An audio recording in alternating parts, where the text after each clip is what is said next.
પીવાના પાણી માટે લોકોને વલખા, પાણી માટે લોકોએ ઉપાડ્યા પાવડા, જીવના જોખમ પર લોકો કોતરો ખોદવા મજબૂર।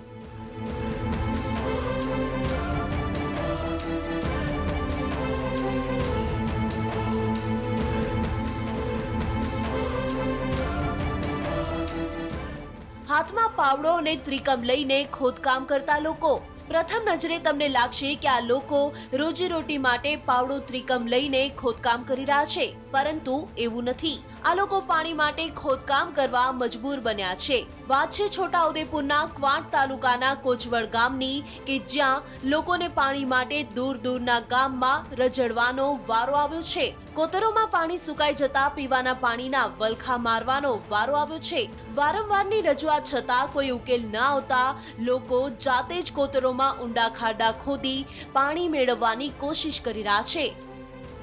અમારા ગામની પાણીમાં બહુ તકલીફ છે। હેડપંપો લગભગ આશરે 50 થી 60 છે, પણ એમાં એકાદ બે હેડપંપ ચાલે છે અને આમાં અમારે તંત્રને બહુ રજૂઆત અમે કરીએ છીએ, પણ એ કોઈ ધ્યાને લેતું નથી। ગઈ સાલ એટલી બધી મહેનત કરી, કૂવો ખોદ્યો અમારી જાતે ગામ પંચાયતથી લોકો બધાથી, તો પાણી મળ્યું તો પીધું, પણ આ સાલ વરસાદ ઓછો પડ્યો એના કારણે પાણી ઊંડું જતું રહ્યું, એટલે અમે બધા ગામ લોકો ભેગા થઈને અમે ખાડો ખોદીએ, મળે તો પીવાના, ના મળે તમારી સરકાર ગમે તે હિસાબે અમને પાણીની સગવડ કરવું જ જોઈએ।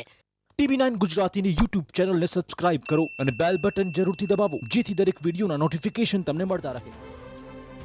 કોચવડ ગામમાં હાફેશ્વર પાણી પુરવઠા યોજના અંતર્ગત હેડપંપ અને પાણીની ટાંકી બનાવવામાં આવી છે, પરંતુ અધિકારીઓની બેદરકારીને કારણે આજે હેડપંપમાં પાણી નથી અને ટાંકી પણ ખાલીખમ છે, જેના કારણે લોકોને પાણી માટે ફાંફા મારવાનો વારો આવ્યો છે। ધ્યાન દોરે કે હાફેશ્વર પાણી પુરવઠા યોજના વહેલામાં વહેલી તકે ચાલુ કરે। જો એ યોજના વહેલી ના ચાલુ થાય તો જે અમારા ત્રણેય ગામની અંદર જે મિની ટાંકીઓ બની છે એના અગાઉ 300 ફૂટના બોર થયા, તો 500 થી 600 ફૂટના બોર થાય। ઉનાળામાં પીવાનું પાણી મળી રહે તેવી આશા સાથે ગામ લોકોએ સ્વખર્ચે ખોદકામ શરૂ કર્યું છે। સરકારે કરવાના કામ ગામ લોકો કરી રહ્યા છે, ત્યારે સરકાર દ્વારા પાણીની કોઈ વ્યવસ્થા કરાય તેવી સ્થાનિકો આશા રાખી રહ્યા છે। મકબૂલ મંસારી સાથે બ્યુરો રિપોર્ટ, TV9 છોટાઉદેપુર।